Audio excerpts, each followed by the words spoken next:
This book is called Froggy Bakes a Cake. It's written by Jonathan London, and it was illustrated by Frank REMKIEWICZ. The author in the Froggy books does a wonderful job of giving us clues as readers to figure out how to change our voices to make us read with expression. When he puts extra letters in, we stretch out that word extra long. When he makes the words big, we use our big voice. When he uses italicized writing or slanted writing, then we use our special reader's voice to put extra emphasis on those words. All of that helps us sound like we're really in the book. We also have to think about what's going on in the book and how the characters feel in order to put the best expression in our voices. Sometimes the character trait that Froggy shows us is excited. Sometimes he's distracted. Sometimes he's very determined and he keeps trying. Sometimes he's very focused and he won't let anything distract him. And sometimes he's messy.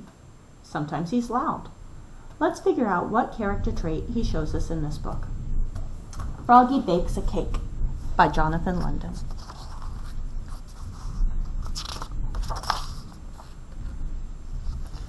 It was Froggy's mother's birthday. Froggy was outside making mud pies.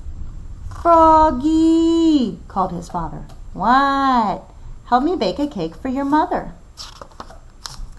"Oh, please," cried Froggy. See all the extra E's and A's and S's? "Oh, please," cried Froggy. "I want to do it all by myself."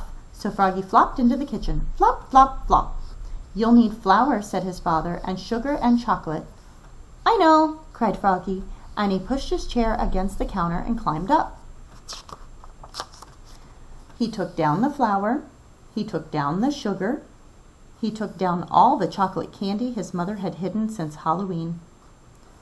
"We need lots of flour and sugar," said Froggy, and he dumped a large bag of flour and a whole box of sugar into a big yellow bowl. "We need lots and lots of chocolate," said Froggy, and he dumped in 10 handfuls of chocolate-covered flies. Do you see how italicized the writing is there? Let's look at it carefully. Maybe you can help me with this section. See the word lots and lots?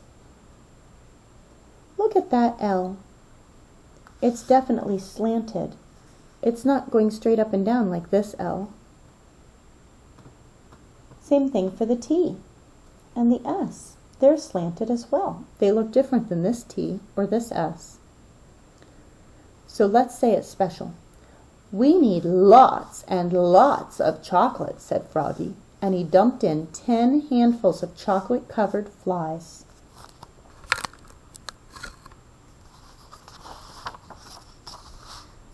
"We need milk too," said Froggy's father. "I know," cried Froggy, and he flopped to the fridge. Flop, flop, flop, and grabbed a carton of milk. Oops! It dropped on his foot and spilled. "And eggs and butter," added his father. "I know," cried Froggy. He snatched a carton of eggs. Oops! He only broke 4 or 5. And just 1 stick of butter fell on the floor. Oh my. What a mess. "Don't forget the baking powder," said his father. "I know," cried Froggy, and he climbed up and took down the baking powder. Then he cracked 7 eggs into the bowl. Crack, crack, crack, crack, crack, crack, crack, and only a few shells fell in. And then he put the butter in.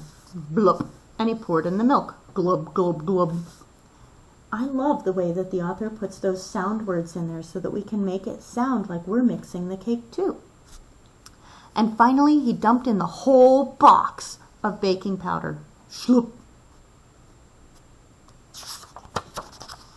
"Time to mix it all together," said his father. "I know," cried Froggy, and he stirred it and slopped it and mixed it and plopped it.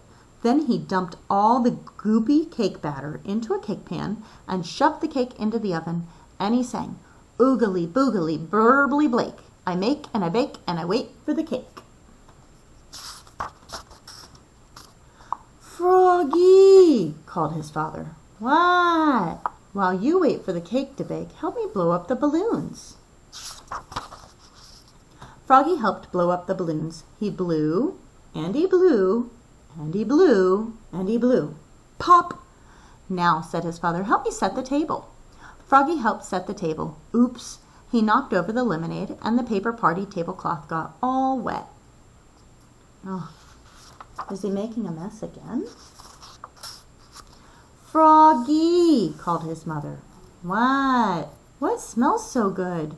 "It's a surprise," yelled Froggy, and he flopped back to the kitchen. Flop, flop, flop. "Come and get it," hollered Froggy. Froggy's mother and father flopped in and slid across the buttery, messy floor. And Froggy said, "Are you ready?" And he opened the oven door. "Yikes! The cake exploded!" yelped Froggy's father. "Oops!" cried Froggy, looking more red in the face than green. "Too much baking powder, I guess." "It's good, though," said his father, licking his fingers. "Wait," cried Froggy. "I'll be right back." Flop, flop, flop. "Happy birthday, Mom," he said, and he handed her a fresh mud pie with a candle in it. "I made it all by myself." "Oh, Froggy," said his mother, "this is the best, birthday pie I ever had." "What a mess," said Froggy's father. "Let's go out to celebrate." "Great," said Froggy. "Yes," said Froggy's mother. And together they leapfrogged all the way to the bakery. Flop, flop, flop. How could we describe Froggy in this book? He sure is excited to make that cake. And he keeps saying, "I know." But then he makes lots of messes. What word could we use to describe Froggy in this book? Could be excited. Could be messy. Either one of them would work, yeah. Because he was messy and excited on almost all of the pages. Thank you for helping me read with expression.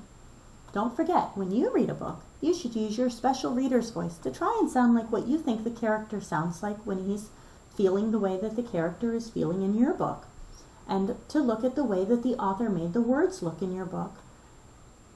That way you can use reader's expression to make it the best book you've ever read. Have fun reading!